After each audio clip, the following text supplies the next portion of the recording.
You left a text message on read 3 days ago, you still think about it, not because it mattered, because you never finished it. That unfinished conversation is sitting in your head right now, taking up space, quietly humming in the background of your thoughts. But the real answer for why is far stranger than simple guilt or curiosity.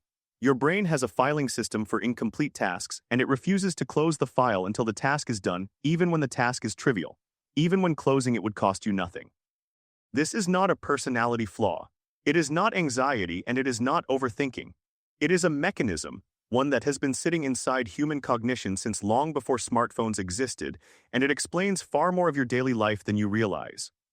In the 1920s, a Soviet psychologist named Bluma Zeigarnik sat in a Vienna cafe with her mentor, Kurt Lewin. They noticed something odd about the waiters. The staff could recall complex, unpaid orders in perfect detail. Table 6 wanted the schnitzel without the sauce and extra coffee, no sugar. But the moment the bill was settled, the memory vanished. Ask the same waiter about a table he had served an hour earlier, one whose order was already paid and closed, and he drew a blank. Zeigarnik took this observation into the lab.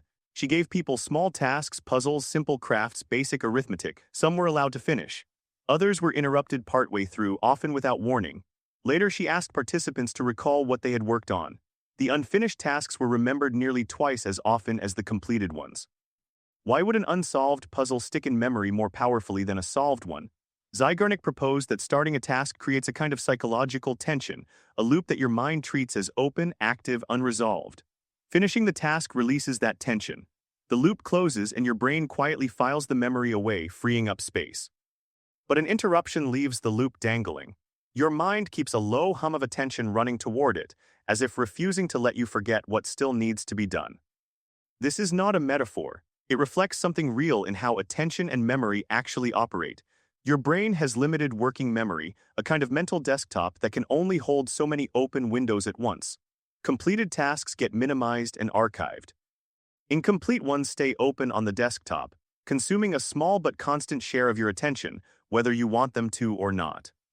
Think about what this means for something as ordinary as a cliffhanger. Television writers did not invent the cliffhanger by accident. They stumbled onto something that mirrors exactly what Zeigarnik found in her cafe observations. End an episode mid-scene, and the viewer's mind will not let it go.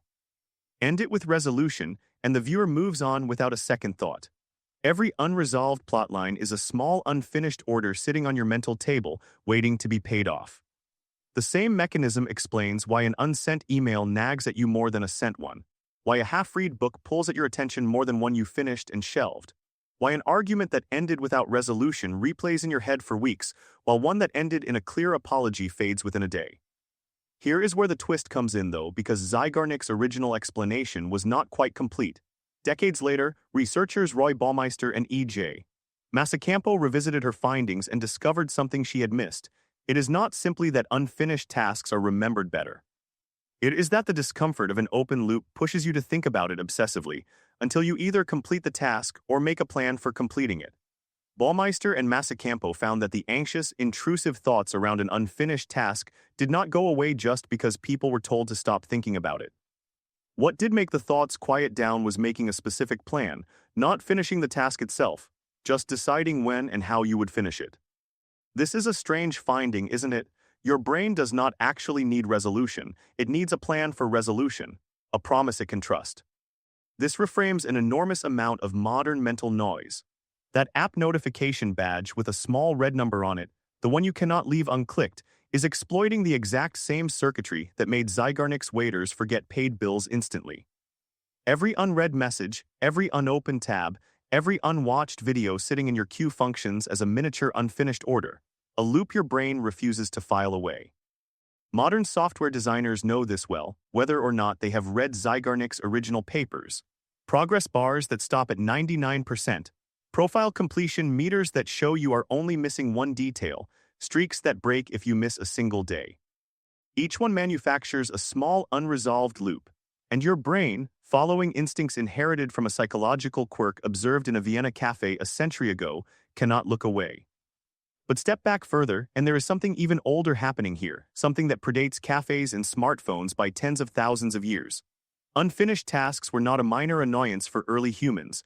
An unfinished hunt meant no food. An unrepaired shelter meant exposure to cold or predators.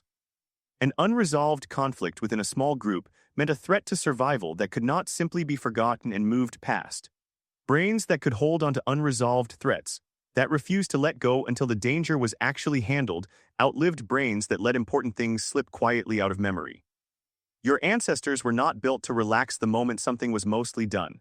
They were built to keep pushing until the loop closed completely, because in an environment full of real danger, unfinished business could kill you.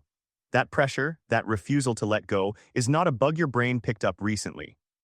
It is ancient survival architecture, still running quietly in the background of a mind that now spends its days on group chats and half-written reports instead of hunts and shelters. This is why willpower alone rarely resolves the discomfort of an unfinished task. You cannot simply decide to stop thinking about the email you have not sent. The urge is not coming from a place that responds to decisions like that. It is coming from a system built to track unresolved threats, one that does not know or care that the stakes today are almost always lower than they were for your ancestors. So what actually works? The Baumeister and Masacampo studies point towards something surprisingly small. Writing down a specific plan, even a rough one, seems to satisfy the loop almost as effectively as finishing the task itself. Tell yourself you will send the email tomorrow morning at 9 and the nagging quiets, not because the task is done, but because your mind has been given something concrete to trust. There is a reason to-do lists feel so satisfying, even when most of the items on them remain untouched for days. The list itself is a promise. It tells your brain this is being tracked, you do not need to keep replaying it. Researcher David Allen built an entire productivity system, one used by millions of people, on almost exactly this principle. Capture the open loop somewhere reliable, and your mind will stop trying to hold it in working memory. Consider how differently you might treat your evenings if you understood this. That restless feeling before bed when your mind circles back to a dozen half-finished things is not a character flaw. It is Zeigarnik's waiters, still tracking your unpaid tables, still refusing to file away what has not been settled. The fix was never to force yourself to stop caring. The fix was to give your mind a plan specific enough to trust.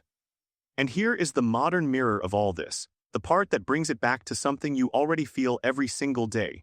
That unread message thread, the one still sitting there from 3 days ago. It is not haunting you because of what it says, or because you are unusually anxious, or because you have some personal failing around follow-through. It is haunting you because somewhere in the deep architecture of your mind, a mechanism built for tracking unfinished hunts and unresolved shelters has recognized an open loop and refused to let it close. You do not need to answer it right now to quiet that feeling. You just need to decide specifically when you will. Because it was never really about the message. It was always about the loop your brain refuses to leave open.